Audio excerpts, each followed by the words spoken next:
Hello നമസ്കാരം. ഇതുവരെ നമ്മൾ ക്ലാസ്സുകളിൽ സംസാരിച്ചിരുന്നത് എങ്ങനെ നമുക്ക് റിയാക്റ്റും ഫയർബേസ് ഉപയോഗിച്ചിട്ട് ഒരു ഫേസ്ബുക്ക് മെസ്സഞ്ചർ ക്ലോൺ ക്രിയേറ്റ് ചെയ്യാം എന്നതിനെ കുറിച്ചായിരുന്നു. അപ്പോൾ നമ്മൾ കഴിഞ്ഞ ക്ലാസ്സിൽ സംസാരിച്ചതിന് തുടർന്ന് തന്നെയാണ് ഈ ക്ലാസ്സിലും നമ്മൾ സംസാരിക്കുന്നത്. അപ്പോൾ ഇന്ന് ആദ്യം തന്നെ ഞാൻ നിങ്ങളുടെ മുമ്പിൽ അവതരിപ്പിക്കാൻ പോകുന്നത് നമ്മളിപ്പോൾ ഇവിടെ വന്നൊരു മെസ്സേജ് അയക്കും. ഇപ്പോൾ എക്സാമ്പിൾ ഞാനിവിടെ അനു എന്നൊരു പേജാണ് ലോഗിൻ ചെയ്തിട്ടുള്ളത്. ഇവിടെ നമ്മൾ എന്തെങ്കിലും മെസ്സേജ് അയച്ചു കൊടുത്തു. എക്സാമ്പിൾ ഞാനിവിടെ വന്ന് ഹൗ ആർ യു എന്ന് ടൈപ്പ് ചെയ്തു. അതിനുശേഷം ഇവിടെ വന്ന് ഞാനത് സെൻഡിൽ ക്ലിക്ക് ചെയ്തു. അപ്പോൾ നോക്കൂ, നമുക്കിവിടെ വന്ന് ആ അയക്കണ ആളെ മെസ്സേജ് നമുക്കിവിടെ വന്ന് ഡിസ്പ്ലേ ചെയ്ത് വരും. പക്ഷേ നമുക്ക് അതിൻ്റെ കൂടെ തന്നെ ഇവിടെ എന്ത് ചെയ്യുന്നുണ്ട്, ആരാണോ അയച്ചത് ആ പേര് കൂടി നമുക്കിവിടെ ഡിസ്പ്ലേ ചെയ്ത് വരുന്നുണ്ട്. എന്നാൽ നമ്മളൊരു ഫേസ്ബുക്കോ അതല്ലെങ്കിൽ വാട്സപ്പ് അങ്ങനെയുള്ള ആപ്ലിക്കേഷനിലൊന്നും നമ്മൾ അയക്കുമ്പോൾ നമ്മുടെ പേര് ഇവിടെ വരേണ്ട ആവശ്യമില്ല. എന്നാൽ നമുക്ക് ഇങ്ങോട്ട് അയക്കുന്ന ആളുകളുടെ പേരുകളൊക്കെ നമുക്കിവിടെ വരണം. എന്നാൽ നമ്മൾ അയക്കുന്ന ആളുകളുടെ പേരുകളൊന്നും നമുക്ക് എന്ത് ചെയ്യണം, ഇതിൽ നമുക്ക് ഡിസ്പ്ലേ ചെയ്യണ്ട. നമുക്കിവിടെ നമ്മൾ അയക്കുന്ന ഡീറ്റെയിൽസ് മാത്രം നമുക്ക്, അതായത് നമ്മൾ അയക്കുമ്പോൾ നമുക്ക് ആ മെസ്സേജ് മാത്രം മതി. നമുക്കവിടെ ഈ പേരുകളൊന്നും നമുക്കിവിടെ ആവശ്യമായി വരുന്നില്ല. അപ്പോൾ എങ്ങനെ നമുക്ക് നമ്മൾ അയക്കുന്ന ഭാഗത്തുള്ള ഈ പേരുകൾ നമുക്കിവിടുന്ന് ഒഴിവാക്കിയെന്ന് നോക്കാം. അപ്പോൾ നമ്മൾ വീണ്ടും എന്ത് ചെയ്യുക, കോഡിലേക്ക് തന്നെ പോവാം. അതിനുശേഷം നമ്മളിവിടെ വന്ന് മെസ്സേജ് എന്നുള്ള ഭാഗം സെലക്ട് ചെയ്യുക. അതിനുശേഷം നമുക്ക് ഈ മെസ്സേജ് ഡിസ്പ്ലേ ചെയ്യുന്ന ഭാഗത്ത് നമുക്ക് കുറച്ചുകൂടി കോഡുകൾ ചേർത്ത് കൊടുക്കാം. അപ്പോൾ ഇവിടെ ഒന്ന് ക്ലിക്ക് ചെയ്തതിന് ശേഷം നമ്മളിവിടെ വന്ന് ഈസ് യൂസർ എന്ന് ചേർത്ത് കൊടുക്കുക. ഈസ് യൂസർ നമ്മൾ എന്തിനാണ് ഉപയോഗിച്ചതെന്ന് നമ്മളിവിടെ പറഞ്ഞു. അതായത് യൂസർ തന്നെയാണോ അയക്കുന്നത്, അതല്ല നമുക്കിവിടെ ഇങ്ങോട്ട് വന്ന മെസ്സേജ് ആണോ എന്ന് നമുക്ക് നോക്കാൻ വേണ്ടിയാണ്. അപ്പോൾ നമുക്കിവിടെ വന്ന് ആദ്യം നോട്ട് എന്നിട്ട് കൊടുക്കുക. അതിനുശേഷം നമ്മളിവിടെ വന്ന് ഈസ് യൂസർ എന്ന് ചേർത്ത് കൊടുക്കുക. യൂസർ അല്ലെങ്കിൽ എന്ത് ചെയ്യണം, നമുക്കിവിടെ വന്ന് ഇവിടെ ജസ്റ്റ് എന്ത് ചെയ്യുക, ഒരു ബാക്ക് ടിക്ക് ചേർത്ത് കൊടുക്കുക. അതായത് സ്ട്രിങ് മാനിപ്പുലേഷൻ ചെയ്യാൻ വേണ്ടിയാണ് നമ്മൾ എന്ത് ഉപയോഗിക്കുന്നത്, ഈ ബാക്ക് ടിക്ക്. ആദ്യം തന്നെ ഇവിടെ വന്ന് ആൻഡ് എന്നിട്ട് കൊടുത്തതിന് ശേഷം ഒരു ബാക്ക് ടിക്ക് ഇട്ടതിന് ശേഷം നമ്മളിവിടെ വന്ന് എന്ത് ചെയ്യുക, ആദ്യം തന്നെ നമ്മളിവിടെ വന്ന് ഒരു $സൈന് ചേർത്ത് കൊടുക്കുക. അതിനുശേഷം ഇവിടെ വന്ന് കേളി ബ്രേസസ് ഓപ്പൺ ചെയ്യുക. ഇത്രയും ചെയ്തതിന് ശേഷം നമ്മളിവിടെ ഈ ഓപ്പൺ ചെയ്തത് ഇവിടെ വെച്ച് ക്ലോസ് ചെയ്യുകയും ചെയ്യുക. ഇതിൻ്റെ ഉള്ളിൽ ക്ലോസ് ചെയ്യാം. എന്നിട്ട് എന്ത് ചെയ്യുക, ഇത്രയും ചെയ്തതിന് ശേഷം നമുക്കിവിടെ വന്ന് സേസ് എന്ന് ചേർത്ത് കൊടുക്കുക. ആരാണ് പറഞ്ഞു എന്നുള്ള ആ ഡീറ്റെയിൽസ് ചേർത്ത് കൊടുക്കാൻ വേണ്ടിയിട്ടാണ് നമ്മളിവിടെ സേ എന്ന് ചേർത്ത് കൊടുത്തത്. എന്നിട്ട് നമ്മൾ ഓപ്പൺ ചെയ്ത് ആ ബാക്ക് ടിക്ക് ഇവിടെ വെച്ച് ക്ലോസ് ചെയ്യുകയും ചെയ്തു. ഓക്കെ, ഇത്രയും ചെയ്തതിന് ശേഷം, അതായത് നമുക്ക് യൂസർ അല്ല നമ്മൾ മെസ്സേജ് അയക്കുന്നതെങ്കിൽ എന്ത് ചെയ്യണം, നമുക്കിവിടെ വന്ന് മെസ്സേജിൻ്റെ കൂടെ ഇവിടെ വന്ന് സേസ് എന്നുള്ളൊരു, അതായത് ആരാണോ പേര് അതും വേണം. അതിൻ്റെ ഒപ്പം എന്ത് ചെയ്യണം, നമുക്കിവിടെ വന്ന് സേസ് എന്ന് ഡിസ്പ്ലേ ചെയ്യണം. ഇനി യൂസർ ആണെങ്കിൽ നമുക്ക് എന്ത് ചെയ്യാം, നേരിട്ട് ആ മെസ്സേജ് മാത്രമായിട്ട് നമുക്ക് എന്ത് ചെയ്താൽ മതി, പ്രിൻ്റ് ചെയ്താൽ മതി. അതായത് യൂസർ അല്ലെങ്കിൽ നമുക്ക് എന്ത് വേണ്ട, ആ പേര് നമുക്കവിടെ ഡിസ്പ്ലേ ചെയ്ത് വരണ്ട. അപ്പോൾ നമുക്കിതൊന്ന് സേവ് ചെയ്തിട്ടുണ്ട്, ഇതൊന്ന് റൺ ചെയ്യിപ്പിക്കുന്നുണ്ട്. അപ്പോൾ നമ്മളിത് റൺ ചെയ്യിക്കുമ്പോൾ നമ്മളിവിടെ വന്ന് ഇനി പേര് കൊടുക്കുമ്പോൾ നമുക്ക് എന്ത് ചെയ്യില്ല, ഇവിടെ നമ്മൾ അയക്കുന്ന മെസ്സേജിൻ്റെ കൂടെ ഇവിടെ എന്ത് ചെയ്യുന്നില്ല, പേരിട്ട് തരുന്നില്ല. പക്ഷെ നമ്മൾക്ക് ഇവിടെ വന്ന് ഇങ്ങോട്ട് വന്ന മെസ്സേജിൻ്റെ കൂടെ ആരാണോ പറഞ്ഞത് അവരെ മെസ്സേജ് നമുക്കിവിടെ കാണിച്ചു തരുന്നുണ്ട്. ഇവിടെ നൾ എന്ന് പറയുന്നത് നമുക്ക് അവിടെ അങ്ങനെ ഒരു പേരില്ലെങ്കിൽ ഇല്ലാത്തത് കൊണ്ടാണ്, നമ്മൾ ജസ്റ്റ് ബ്ലാങ്ക് ആയിട്ട് ചേർത്ത് കൊടുത്തുകൊണ്ടാണ് നൾ വരുന്നത്. ഇതൊന്നും കൂടി ഞാൻ റീലോഡ് ചെയ്യുന്നുണ്ട്. എന്നിട്ട് നമുക്ക് അടുത്തൊരു പേര് കൂടി വെച്ചിട്ട് ചെയ്ത് നോക്കാം. അപ്പോൾ നമുക്കത് റീലോഡ് ചെയ്ത് വരുമ്പോൾ ഓക്കെ, ഒന്ന് റീലോഡ് ചെയ്ത് വരട്ടെ. ഓക്കെ, ഇവിടെ വന്ന് ഞാൻ ഒരു പേര് ചേർത്ത് കൊടുത്തു. എക്സാമ്പിൾ ഒരു മഞ്ജു എന്നുള്ളൊരു പേര് ചേർത്ത് കൊടുത്തു. ഓക്കെ, എന്നിട്ട് എന്ത് ചെയ്തു, എൻ്റർ അടിച്ചു. അപ്പോൾ നോക്കൂ, നമുക്കിവിടെ വന്നു അനു സേസ്, നേരത്തെ അയച്ച മെസ്സേജുകളൊക്കെ നമുക്കിവിടെ വന്ന് ഡിസ്പ്ലേ ചെയ്യുന്നുണ്ട്. ഇനി മഞ്ജു ഒരു മെസ്സേജ് അയക്കുകയാണെങ്കിൽ, ഹായ് എന്നിട്ടതിന് ശേഷം ഒരു മെസ്സേജ് അയക്കുകയാണെങ്കിൽ മഞ്ജുവിൻ്റെ പേരൊന്നും ഉണ്ടാവില്ല, ജസ്റ്റ് ആ മെസ്സേജ് മാത്രമായിരിക്കും നമുക്കിവിടെ ഡിസ്പ്ലേ ചെയ്ത് വരിക. അപ്പോൾ നമ്മൾ കൊടുത്ത ആ മെസ്സേജിൻ്റെ കൂടെ നമുക്ക് എന്ത് ചെയ്യുക, ജസ്റ്റ് ഇതുപോലെ ഈ രൂപത്തിൽ നമുക്ക് ഡിസ്പ്ലേ ചെയ്യിപ്പിക്കാനാണ് നമ്മൾ എന്ത് ഉപയോഗിക്കുന്നത്, ഈ മെസ്സേജിൻ്റെ കൂടെ, അതായത് നമ്മൾ അയക്കുമ്പോൾ മെസ്സേജിൻ്റെ കൂടെ നമുക്ക് പേര് വരാതിരിക്കാനാണ് നമ്മൾ എന്ത് ചെയ്യുന്നത്, ജസ്റ്റ് ഈ രൂപത്തിൽ ഇട്ട് കൊടുത്തത്. ഇനി നമുക്ക് വേറൊരു കാര്യം ചെയ്യാം.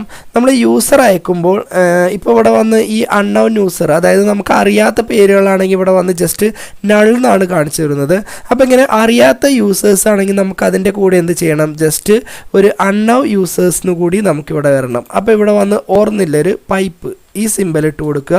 എന്നിട്ട് ഇവിടെ വന്ന് അറിയാത്ത ആളുകളാണെങ്കിൽ നമുക്ക് എന്ത് ചെയ്യണം, ഇവിടെ വന്ന് ജസ്റ്റ് അൺനൗ യൂസേഴ്സ് എന്നുള്ളൊരു മെസ്സേജ് കൂടി പ്രിൻ്റ് ചെയ്യണം. അപ്പോൾ നമ്മളിവിടെ വന്ന് സിംഗിൾ കൊട്ടേഷൻ്റെ ഉള്ളിൽ നമ്മളിവിടെ വന്ന് അൺനൗ യൂസർ എന്ന് നമ്മളിവിടെ ചേർത്ത് കൊടുത്തു.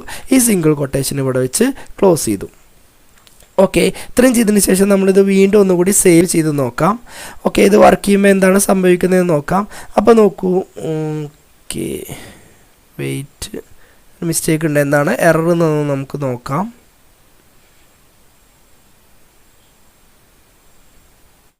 ചെറിയൊരു മിസ്റ്റേക്ക് ഉണ്ട്. നമുക്ക് എന്ത് ചെയ്യാം, ഈ അൺനോൺ യൂസേഴ്സ് എന്നുള്ളത് ഈ പൈപ്പ് ഇട്ടതിന് ശേഷം നമ്മൾ എന്ത് ചെയ്യണം, ഈ ബ്രാക്കറ്റ് ഇവിടെ വെച്ചായിട്ട് ക്ലോസ് ചെയ്യണം.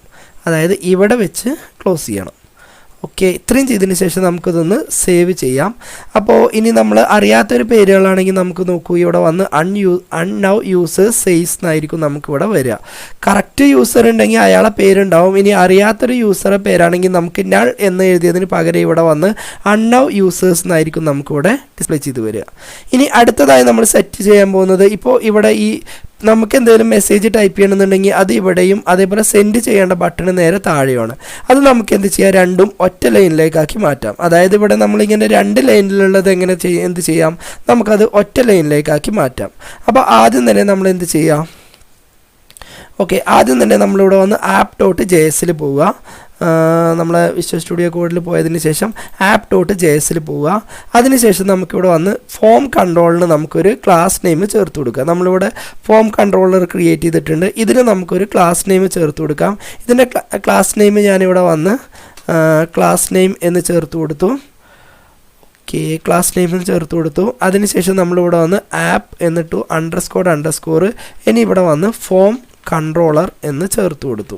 ഓക്കെ, എന്ത് പേര് വേണമെന്നുണ്ടെങ്കിലും നമുക്കിവിടെ ചേർത്ത് കൊടുക്കുക. ഞാനിവിടെ വന്ന് ഫോം കൺട്രോളർ എന്നാണ് ചേർത്ത് കൊടുക്കുന്നത്. ഇത്രയും ചെയ്തതിന് ശേഷം നമുക്ക് എന്ത് ചെയ്യാം, ഇതൊന്ന് സെലക്ട് ചെയ്യുന്നുണ്ട്.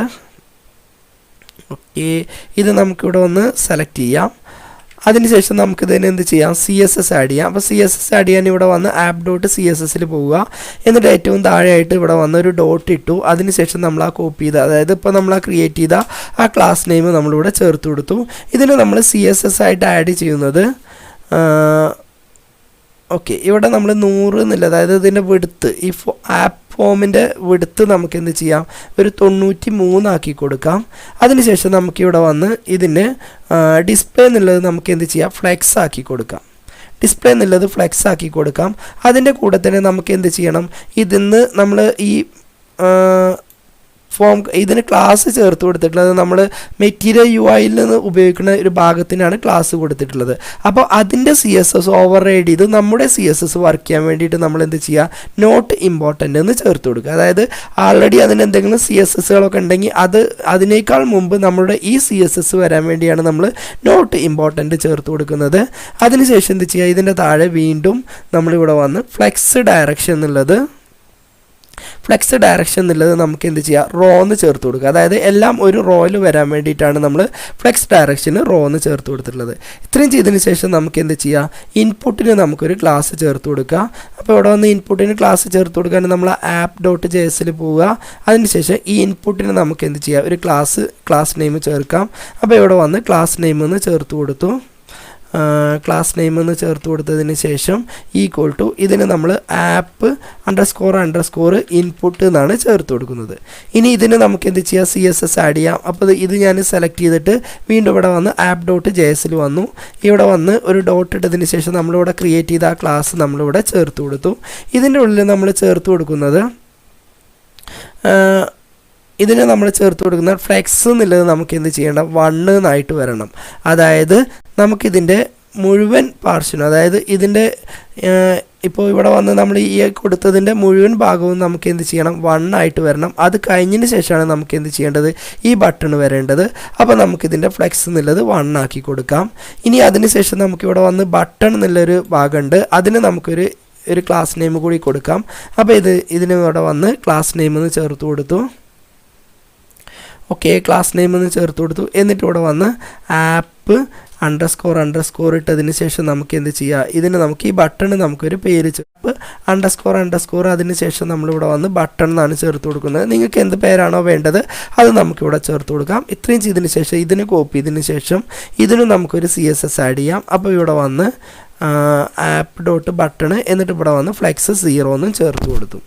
ഓക്കെ, ഇത്രയും ചെയ്തതിന് ശേഷം നമുക്കിതൊന്ന് നമുക്ക് ഇവിടെ ഈ ഭാഗത്തേക്ക് വന്നിട്ടില്ല. എന്താണ് ഇതിൻ്റെ എറർ നമുക്ക് ഇവിടെ നിന്ന് നോക്കാം. ഓക്കെ, ഇവിടെ വന്ന് ഫ്ലെക്സ് ഡയറക്ഷൻ എന്നുള്ളത് നമ്മളിവിടെ ഇമ്പോർട്ടൻ്റ് എന്ന് ചേർത്ത് കൊടുക്കാത്തത് കൊണ്ടാണ്. കാരണം നമുക്കതിനുള്ള ഈ ആൾറെഡി മെറ്റീരിയൽ UIൻ്റെ CSS നമുക്ക് ഓവർ റൈഡ് ചെയ്യാൻ വേണ്ടിയിട്ടാണ് എന്ത് ചെയ്യുന്നത്, ഇവിടെ ജസ്റ്റ് ഇമ്പോർട്ടൻ്റ് എന്ന് ചേർത്ത് കൊടുക്കുന്നത്. അപ്പോൾ അത് നമുക്ക് ചേർത്ത് കൊടുത്തു. ഓക്കെ, അപ്പോൾ നമുക്ക് നോക്കൂ, ഇവിടെ വന്ന് നമുക്ക് ഈ രൂപത്തിലായിട്ട് മെസ്സേജ് ടൈപ്പ് ചെയ്യാനുള്ള കോളൻ ഉണ്ടാവും. ഇനി ഇവിടെ നമുക്ക് എന്താണോ മെസ്സേജ് വേണ്ടത് അത് നമുക്കിവിടെ ടൈപ്പ് ചെയ്ത് കൊടുക്കാം. ഇനി എന്ത് ചെയ്യുക, ജസ്റ്റ് ഇവിടെ വന്ന് സെൻഡിൽ ക്ലിക്ക് ചെയ്താൽ ആ മെസ്സേജ് നമുക്കിവിടെ വന്ന് സെൻഡ് ചെയ്ത് വരും. ഓക്കെ, അപ്പോൾ നമ്മളിവിടെ മെസ്സഞ്ചർ ക്ലോൺ ആപ്ലിക്കേഷന് നമ്മൾ റിയാക്റ്റും അതേപോലെ തന്നെ ഫയർബേസും വെച്ച് ക്രിയേറ്റ് ചെയ്തത് ഏതാണ്ട് കംപ്ലീറ്റ് ആയിട്ടുണ്ട്. ഇനി ഇതിൻ്റെ ലാസ്റ്റ് സ്റ്റെപ്പ് എന്ന് പറയുന്നത് നമുക്കിതെങ്ങനെയാണ് ഫയർബേസിലേക്ക് ഹോസ്റ്റ് ചെയ്യേണ്ട കാര്യങ്ങളാണ്. ബാക്കിയുള്ള എല്ലാ കാര്യങ്ങളും ഏതാണ്ട് ഇവിടെ ഫിനിഷ് ആയിട്ടുണ്ട്. ഇനിയും ഇതിലേക്ക് നിങ്ങൾക്ക് കൂടുതലായിട്ട് ഫീച്ചേഴ്സുകളൊക്കെ നിങ്ങൾക്ക് ചേർത്ത് കൊടുക്കാവുന്നതാണ്. ഓക്കെ, അപ്പോൾ ഇത് ഞാൻ ജസ്റ്റ് ഒരു ഡെമോ മാത്രമാണ് ക്രിയേറ്റ് ചെയ്തത്. ഇതിലേക്ക് ഇനി നിങ്ങൾക്ക് പിക്ചർ ആഡ് ചെയ്യുന്നതും അതേപോലെ തന്നെ ഇമോജീസ് ആഡ് ചെയ്യുന്നതും അങ്ങനെ പല കാര്യങ്ങൾക്കും നിങ്ങൾക്ക് ഇതിലേക്ക് ചേർത്ത് കൊടുക്കാം. ഒരു ലോഗിൻ അതേപോലെ ലോഗ് ഔട്ട് ബട്ടണൊക്കെ ചേർത്ത് കൊടുക്കാവുന്നതാണ്. ഞാനിപ്പോൾ ജസ്റ്റ് ഇത്രയും ഭാഗമാണ് നമ്മുടെ ഈ ഫയർബേസ് റിയാക്റ്റ് ഉപയോഗിച്ചിട്ട് ഒരു മെസ്സഞ്ചർ ക്ലോൺ ക്രിയേറ്റ് ചെയ്തത്. ഇനിയും ഇതിലേക്ക് അഡീഷണലായിട്ട് വേണ്ട കാര്യങ്ങളും ഫീച്ചേഴ്സൊക്കെ ചേർത്ത് ഈ ആപ്ലിക്കേഷൻ ഒന്നുകൂടി ഡെവലപ്പ് ചെയ്തെടുക്കുക. ഓക്കെ, അടുത്ത ക്ലാസ്സിൽ നമ്മൾ പറയാൻ പോകുന്നത് ഇതെങ്ങനെ ഫയർബേസിലേക്ക് ഹോസ്റ്റ് ചെയ്യാമെന്നും അതേപോലെ ഈ ഫയൽ എങ്ങനെ നിങ്ങൾക്ക് എല്ലാവർക്കും ലഭ്യമാക്കാൻ വേണ്ടി ഗിറ്റ്ഹബിലേക്ക് ആഡ് ചെയ്യുന്നതുമാണ് അടുത്ത ക്ലാസ്സിൽ പറയുന്നത്. അതോടുകൂടി നമ്മൾ ഈ വീഡിയോ, അതായത് ഫയർബേസ് റിയാക്റ്റും ഫയർബേസ് ഉപയോഗിച്ചിട്ട് മെസ്സേഞ്ചർ ആപ്ലിക്കേഷൻ ക്ലോണ് അടുത്ത ക്ലാസ്സോടുകൂടി ഫിനിഷ് ആവുന്നതാണ്. ഓക്കെ, ഈ വീഡിയോയെക്കുറിച്ച് നിങ്ങൾക്ക് എന്തെങ്കിലും കൂടുതലായിട്ട് അറിയണമെങ്കിൽ ഈ വീഡിയോക്ക് താഴെ കാണുന്ന നമ്പറിൽ നിങ്ങൾക്ക് കോൺടാക്റ്റ് ചെയ്യാവുന്നതാണ്. അടുത്തൊരു ക്ലാസ്സുമായിട്ട് നമുക്ക് വീണ്ടും കാണാം.